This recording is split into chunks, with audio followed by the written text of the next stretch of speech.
तो यहाँ पर हम लोग सबसे पहले बात करते हैं मिधानी की। यहाँ पर तो HAL के से यहाँ पर एक बड़ा ऑर्डर मिला है और इसके चलते स्टॉक में एक बम्पर तेज़ी यहाँ पर देखने को मिली है। आप देखिए पहले तो 10% की रैली दिखा रहा था, अब 7.8% के आसपास की तेज़ी देखने को मिली है। 6,000 करोड़ रुपए का यहाँ पर सुपर अलॉय सप्लाई करने का यहाँ पर ऑर्डर मिला है यहाँ पर। और मिश्र धातु निगम जो है फिलहाल के लिए एक अच्छी तेज़ी बनती हुई यहाँ पर दिख रही है। ये ऑर्डर कंपनी के मार्केट कैप के लगभग 79% के बराबर है। तो ये यानी कि इस लिहाज से अगर देखा जाए तो ये काफ़ी बड़ा ऑर्डर है।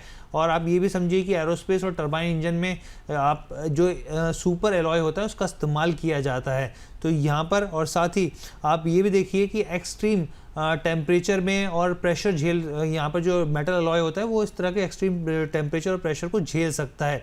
तो यहाँ पर आपने देखा यहाँ पर कि ऑर्डर मिलता हुआ दिख रहा है HAL की तरफ से यहाँ पर, और इंटरडे में जो स्टॉक है उसमें एक अच्छा उछाल देखने को मिला है। राघवेंद्र सर, आपके हिसाब से मिधानी में क्या करना चाहिए, क्या सलाह रहेगी? आज खबर के दम पे, ऑर्डर के दम पे तो स्टॉक भाग गया है। देखिए 400 का बहुत ही स्ट्रॉन्ग बेस था, 400 के आसपास बहुत दिन से घूम रहा था। 400 के ऊपर अपने को अभी तक क्लोजिंग नहीं मिल रही थी, बट आज जिस हिसाब से आया है मूवमेंट, मुझे लग रहा है बहुत अच्छा ये ब्रेकआउट है और वॉल्यूम अच्छा है। तो मेरे लिए अभी स्टॉक में एक अच्छी अपॉर्चुनिटी है। मुझे लगता है 855 860 का भाव आपको कल परसों में स्टॉक में दिख जाना चाहिए। स्टॉक ऑलरेडी 8-9% ऊपर, तो बहुत बड़ी क्वांटिटी में नहीं, लेकिन थोड़ा थोड़ा क्वांटिटी में आप करके यहाँ से ऐड ऑन कर सकते हैं। और मुझे लगता है 855 860 तक जाना चाहिए। आप एक छोटा सा स्टॉप लॉस 820 का लगाइए और स्टॉक को जो यहाँ पे जो बिल्कुल बाई कर सकते हैं। सर ये मिश्र धातु है सर, 433 के भाव पर ट्रेड कर रहा है। मुझे लग रहा है थोड़ा सा कोई कंफ्यूजन हुआ है सर। मिश्र धातु निगम, मिधानी की बात कर रहा हूँ मैं। मिधानी जो है 420 रुपए का स्टॉप लॉस दीजिए। जी 455 460 तक का लेवल आना चाहिए। सॉरी, मैंने नंबर थोड़े जो गलत बोल दिए। हाँ, लेकिन जो है बिल्कुल कंपनी वही है। अच्छा ब्रेकआउट है 400 रुपए के ऊपर। 420 का दीजिए स्टॉप लॉस, वॉल्यूम अच्छा है, बाई करिए। 455 460 का होगा टारगेट। ठीक है सर। अब यहाँ पर हम लोग रेलवे काउंटर्स की बात कर लेते हैं। RVNL की अगर हम लोग बात करें तो RVNL के ऊपर भी खबर निकल कर आई है। यहाँ पर देखिए दिल्ली मेट्रो से 447 करोड़ रुपए का कॉन्ट्रैक्ट मिला है। आज जो है स्टॉक फ्लैट ट्रेड कर रहा है, लगभग बहुत स्लाइटली सी तेज़ी है यहाँ पर। और दिल्ली यहाँ पे MRTS फेज़ 4 के तहत यहाँ पर ये कॉन्ट्रैक्ट मिलता हुआ दिखा है यहाँ पे। और 7.298 किलोमीटर के आसपास यहाँ पे करीब 7 किलोमीटर के आसपास के लंबे पुल का डिज़ाइन और निर्माण कार्य का ये ऑर्डर है। 7 जो स्टेशन हैं उनके ऊपर प्लेटफॉर्म्स का निर्माण यहाँ पर किया जाएगा। तो ये खबर के बिना पर जो है स्टॉक आज यहाँ पर एक हल्की सी स्लाइटली से पॉजिटिव ग्रीन में आपको दिख रहा है। प्री इंजीनियर्ड बिल्डिंग स्ट्रक्चर का कंस्ट्रक्शन का भी यहाँ पर काम मिलता हुआ दिख रहा है। सर अभी जो है नतीजों के बिना पर रेलवे काउंटर्स भी रडार पर आ जाएंगे निवेशकों के। पिछले कुछ समय से एक धीमापन देखने को मिल रहा है। RVNL में अभी आपकी क्या सलाह रहेगी? देखिए RVNL जो है स्टॉक ऑलरेडी बहुत नीचे आ चुका है, 600 रुपए से 380। बेचने की राय नहीं है यहाँ पे। ऐड करना और थोड़े दिन और वेट करिए। 360 365 वो एक लेवल अच्छा जहाँ बाई कर सकते हैं। आप अगर यहाँ बाई करते हैं तो एवरेज आउट करने के लिए इंतजार कीजिएगा। RSI स्टॉकिस्टिक दोनों ओवरसोल्ड में है। मुझे लगता है कि बाजार में बहुत तेजी से है, ये सारे स्टॉक ऊपर आएंगे। बेचने की राय नहीं, बाई कर सकते हैं। 350 का दीजिए स्टॉप लॉस। 360 आता है तो और ऐड कीजिए। अच्छा, तो सर अभी आपके हिसाब से रिजल्ट्स तक बने रहना चाहिए निवेशकों को? बिल्कुल बिल्कुल, मुझे लगता है हर्ष यहाँ पे बने रहना चाहिए। अगर आप ऐड ऑन कर सकते हैं तो ऐड ऑन कीजिए। स्ट्रक्चर जो है मुझे लगता है लोअर साइड में है, बिल्कुल बेस के आसपास है। 380 375 का जो बेस है उसी के आसपास है, तो बाई करने की राय है। और नीचे आए तो और ऐड कीजिए। ठीक है सर। अच्छा सर, अब हम रेलटेल की बात कर लेते हैं। ईस्ट सेंट्रल रेलवे से करीब 264 करोड़ रुपए का यहाँ पर ऑर्डर मिला है यहाँ पे कंपनी को।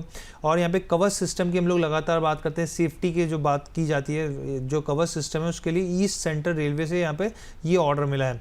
जुलाई 2027 तक पूरा करने का यहाँ पर वर्क ऑर्डर है, क्योंकि यहाँ पे एग्जीक्यूशन बहुत ज़्यादा इंपॉर्टेंट हो जाता है यहाँ पर, तो इसलिए 2027 की डेडलाइन दी गई है। और आप ये देखिए कि पिछले हफ्ते भी हमने देखा था छत्तीसगढ़ सरकार से भी करीब 17 करोड़ का यहाँ पे ऑर्डर मिला था। आज जो है स्टॉक में करीब 2% की तेज़ी देखने को मिल रही है यहाँ पे।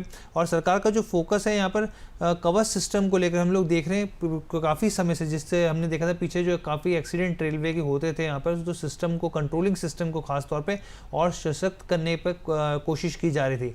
अभी रेलटेल कॉर्पोरेशन ऑफ इंडिया में क्या सलाह रहेगी? देखिए मुझे लगता है रेलटेल जो है वीकली चार्ट पे जो है इसने काफी अच्छा स्ट्रक्चर बनाया है। यहाँ पे फॉलिंग वेस्ट पैटर्न का स्ट्रक्चर है।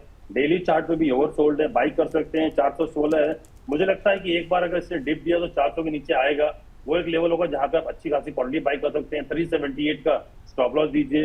इसका जो पहला टारगेट बनता है वो बनता है 460 रुपए के आसपास का। उसके बाद अगर ब्रेकआउट आएगा 450 460 के बाद, तो फिर ये सीधा जो 500 के ऊपर, बट अभी फिलहाल 30-40 रुपए का स्पेस है, बाई कर सकते हैं।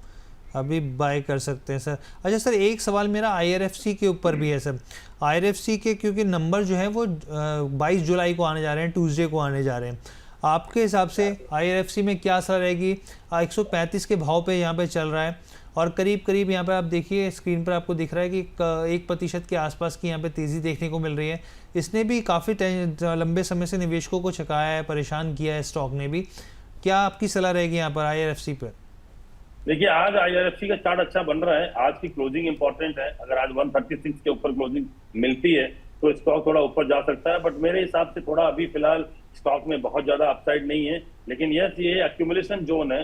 131 रुपए से लेकर के 134 रुपए ये जोन बाई करने का है। 128 का स्टॉप लॉस दीजिए, स्टॉक बाई कीजिए। बेचने की राय नहीं है, अगर आपको बाई नहीं करना है बाई मत कीजिए, बट बेचिए मत। मेरे हिसाब से 140-45 तक जाना चाहिए स्टॉक। अच्छा, 140 से 145 तक जाना चाहिए यहाँ पर। ठीक है, और कोई रेलवे काउंटर में कोई पसंद आ रहा है आपको जो अभी के लिए नहीं सर, अभी फिलहाल मुझे रेलवे काउंटर और एनर्जी काउंटर दोनों थोड़े सबड्यूड लग रहे हैं। मुझे लगता है वेट करना चाहिए, क्योंकि बहुत बड़ा अपसाइड का मूवमेंट मुझे दिखाई नहीं दे रहा है इसमें। ठीक है, तो थोड़ा सा भी इंतजार करना चाहिए, सर की यहाँ पर सलाह रहेगी। एक सवाल सर हम अपने व्यूअर का भी ले लेते हैं। कह रहे हैं कि सुजलॉन एनर्जी के ऊपर उन्होंने 7,500 शेयर खरीदे हुए हैं, वो भी 66 के भाव पर। सर इसमें क्या करें? 67 के अबव चल रहा है, क्या सलाह रहेगी? 2H रील्स के नाम से आइडिया इनकी। देखिए, 66 पे लिया हुआ है, तो मुझे लगता है कि ये 68 के आसपास एक रेजिस्टेंस है। 68 में थोड़ा सा प्रॉफिट बुक करें। अगर 68 के ऊपर आज बंद कर देगा आज या कल में, तो फिर उसके बाद 71 तक जा सकता है। तो बिल्कुल 65 का दीजिए स्टॉप लॉस, स्टॉक को होल्ड कीजिए। ठीक है, होल्ड करते हैं यहाँ पर। ठीक है सर, इसके अलावा लगातार जो है सवाल और व्यूअर्स के बने हुए हैं। पावर मैक प्रोजेक्ट्स की अब हम लोग बात कर लेते हैं यहाँ पर। इसको भी लेकर खबर आई है। 551 करोड़ के 2 ऑप्शंस एंड मेंटेनेंस कॉन्ट्रैक्ट हासिल करे हैं इस कंपनी ने। SJVN थर्मल से करीब करीब 498 करोड़ का पहला ऑर्डर मिला है यहाँ पर। और देखिए सरकारी कंपनी से ऑर्डर मिलता हुआ दिखा है। और इसके साथ ही आप देखिए सुपर क्रिटिकल जो बक्सर थर्मल पावर प्रोजेक्ट्स होते हैं उसके ऑपरेशन मेंटेनेंस का काम मिलता हुआ दिखा है यहाँ पर। और जबुआ पावर लिमिटेड से आप ये देखिए करीब 53 ही मान लीजिए 53 करोड़ का दूसरा ऑर्डर मिला है। आज भी स्टॉक में एक हल्की सी तेज़ी देखने को मिली है। पावर मैक प्रोजेक्ट्स में क्या सलाह रहेगी सर आपकी? देखिए हर मुझे लगता है नीचे गैप है 3200 के आसपास, वहां तक आ सकता है। 3200 के आसपास आएगा तो बाई करना, अभी बाई करने की राय नहीं, अभी अवॉइड कीजिए। 3200 के आसपास आएगा बाई कीजिए। 3150 का दीजिए स्टॉप लॉस। ठीक है सर। एक फार्मा, क्योंकि पिछले कुछ दिनों से हम लोग देख रहे हैं फार्मा काउंटर्स में भी एक अच्छी रैली देखने को मिली और जो ग्लेनमार्क जो रहा उसमें सबसे बड़ा कंटेंडर रहा है यहाँ पर।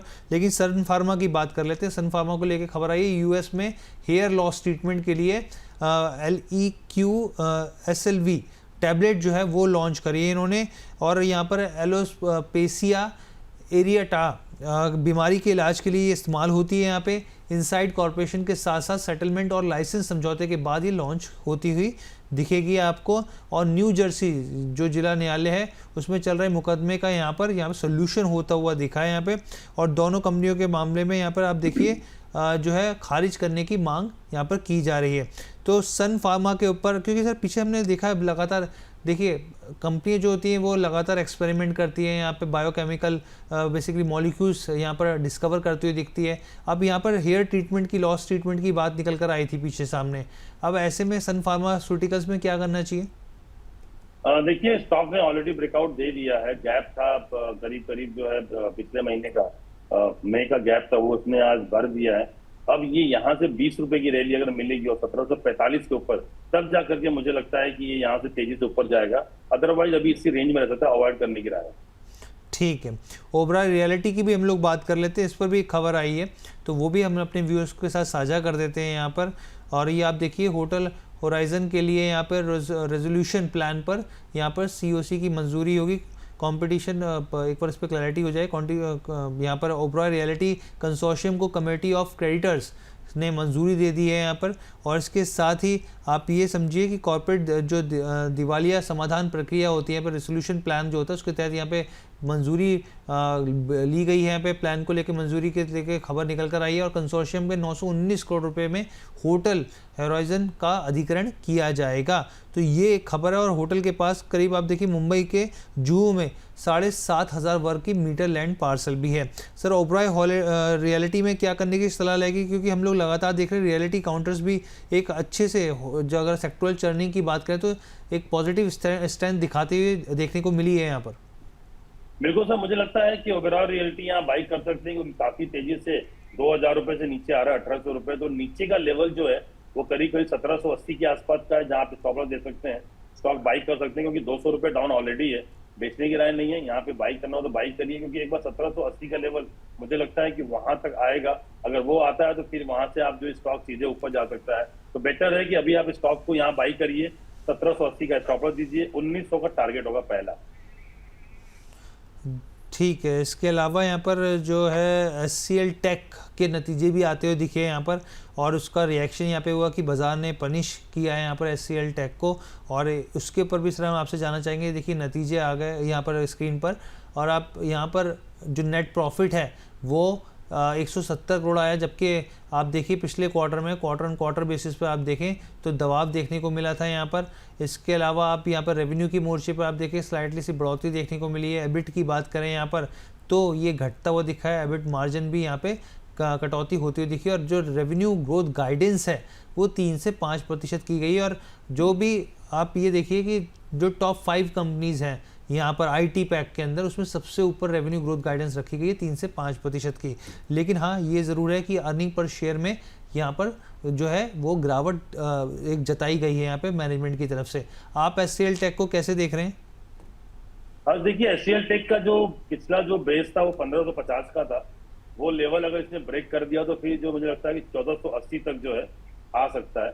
तो मेरे हिसाब से जो है स्टॉक को अभी फिलहाल अवॉइड करने की राय है क्योंकि अभी एकदम अपने सपोर्ट जोन के आसपास ट्रेड कर रहा है। तो 1-2 दिन और इंतजार करते हैं, 1-2 दिन के बाद फिर से स्टॉक में देखेंगे। अगर कहीं अपसाइड दिखेगा तो फिर इसको जरूर बताएंगे, बट मुझे अभी फिलहाल कहीं अपसाइड दिख नहीं रहा है, अभी इसको अवॉइड कीजिए। ठीक है सर। एक राहुल जी का सवाल ले लेते हो, कह रहे हैं सर मेरी भी सुन लो। कह रहे हैं त्रिवेणी टरबाइन 886 के भाव पर 1000 शेयर खरीदे, कह रहे हैं होल्ड करूं या लॉस बुक करूं? त्रिवेणी टरबाइन देखिए आपने काफी ऊपर लिया हुआ है तो आपको लॉस बुक करने की राय नहीं है। अच्छी कंपनी है बट आपने बहुत ही ज्यादा ऊपर ले लिया 800 850 के आसपास। तो मतलब अभी इंतजार करना है। आपने ये मेरे ख्याल से पिछले साल लिया होगा तो अब ये यहाँ से अप ट्रेंड में है। एवरेज कर सकते तो एवरेज कर लीजिए, आपको बहुत जल्दी ये 750 का भाव दिखाई देगा। ठीक है सर। एक सवाल हम शालू जी का भी ले लेते हैं, ऑथर हैं। मैम अगर आप ऑथर हैं तो हमें भी बताइए कि कौन सी आपने किताबें लिखी हैं यहाँ पर, क्योंकि सारे हम लोग भी पढ़ेंगे। हाँ हम लोग भी पढ़ेंगे और हम भी अपना ज्ञानवर्धन करेंगे कि जिस भी सब्जेक्ट में आपकी महारत है वो आप हमें बताइए यहाँ पर। तो शालू जी का सर यहाँ पर जो है स्टॉक एक्शन कंस्ट्रक्शन है, कह रहे हैं कब चलेगा, एवरेज किस लेवल पे करूँ? यहाँ पर 50 शेयर्स इन्होंने ले रखे हैं 1270 के भाव पर। देखिए एक्शन कंस्ट्रक्शन जो है स्टॉक ऑलरेडी जो है बहुत दिनों से नीचे है, इंतजार कीजिए। मुझे अभी इसमें ऐड ऑन करने या बेचने की राय नहीं है, इंतजार करना है। 6-8 महीने अभी और वेट करना पड़ेगा। 2 क्वार्टर के बाद मुझे लगता है थोड़ा अप ट्रेंड आएगा। तो अभी इस क्वार्टर में देखते हैं कि इसके नतीजे कैसे आते हैं। अगर अच्छे रहते हैं तो फिर थोड़ा बहुत स्टॉक में अपसाइड है, बट मुझे कोई ऐसा कुछ उम्मीद नहीं लग रही है। जी अब एस्ट्राजेनेका की बात कर लेते हैं। हमारी टीम में जो है राजीव जी थोड़ा सा गुस्सा रहे थे तो हम लोग ले लेते हैं यहाँ पर। तो एक बार प्ले कर देते हैं क्या क्या खबर है यहाँ पे एस्ट्राजेनेका फार्मा की। आप देखिए यहाँ पे इम्फर्जी के इंपोर्ट मार्केटिंग के लिए यहाँ पर CDMO के तौर पे एक बार हम लोग लेके आते हैं। मसल्स इन्वेंसिव ब्लैडर कैंसर के ट्रीटमेंट में जो इस्तेमाल होती है दवाई, यहाँ पर वो खबर है यहाँ पर। और आप देखिए 120 mg और 500 mg के 10 ml की मार्केटिंग को यहाँ पे मंजूरी मिल गई है। इतने आप देखिए कि फार्मा जो है काफ़ी डिफ़िकल्ट जो यहाँ पर ये देखिए जेमिसिमिटेबिन और यहाँ पे सिस्प्लेंटिन के साथ मिलाकर यहाँ पे बेचने की मंजूरी दी गई है। ऐसी चीज़ें जो यहाँ पर आपकी टंग को भी फ्लक्चुएट कर दे। सर फिलहाल के लिए एस्ट्राजेनेका फार्मा में क्या करना चाहिए, क्या सलाह रहेगी आपकी? पहले तो सर आपको बधाई कि आप इतना जो है टफ नाम जो है एक बार में अपनी जबान पर ले ले रहे हैं। मेरे को तो बोलने में 1 महीने लग जाएंगे सर। अरे सर काम है, ये हमारा काम है और क्या करेंगे। ऐसी ऐसी दवाइयां ले लेते हैं जब मतलब ये बनाती है कि आदमी ठीक से बोल भी ना पाए, बाद में क्या है उसको खाएगा। बट एनीवे चार्ट वाइज तो सर मुझे देखो अच्छा बहुत ज्यादा प्रॉमिसिंग लग नहीं रहा है स्टॉक। मुझे लगता है कि देखिए आज का अगर हाई देखा जाए 9,700 के आसपास का हाई था, वहां से 9,100 के नीचे आ गया, 9,200 के नीचे आ गया। तो बेटर यही है कि अभी फिलहाल स्टॉक में कुछ भी करने की जरूरत नहीं है, इंतजार कीजिए। बहुत अगर आपको लेना है, देखिए बेचने की राय तो नहीं दे रहा हूँ, लेना हो तो आप यहाँ से बाइक कर सकते हैं 50-60 रुपए नीचे स्टॉपर्स लगा करके, या हो सकता है 91 का स्टॉपर्स लगाइए, 9280 और 9400 ये 2 टारगेट होंगे। ठीक है सर, यहाँ पर रैलीज इंडिया की भी बात कर लेते हैं सर। नतीजे इसके अच्छे आए हैं और हमने यहाँ पे देखा कि अगर एक बार हम लोग स्क्रीन पर लेके आते हैं इसके नतीजे, ये देखिए नेट प्रॉफिट में 95% का यहाँ पे ज़बरदस्त तेज़ी देखने को मिली। अगर हम लोग यहाँ पर देखें वाई ऑन वाई बेसिस पर, आप रेवेन्यू की आप देखिए यहाँ पर 22% की बढ़त यहाँ पर बनती हुई दिखी है। यहाँ पे एबिट की बात करें यहाँ पर आप देखिए 56% का यहाँ पर एक जंप, एक अच्छा खासा जंप देखने को मिला है। मार्जिन्स की बात करें यहाँ पर भी देखिए 12% से बढ़कर 15.5% के आसपास पार निकलता हुआ दिखा है। सर रैलीज इंडिया पे आपको की क्या सलाह रहेगी, क्या करना चाहिए यहाँ पे? अभी जो नंबर्स हैं अच्छे आए हैं, निवेशकों की नज़र रहती है कि रिजल्ट्स अच्छे आए तो फिर आगे बढ़ना चाहिए।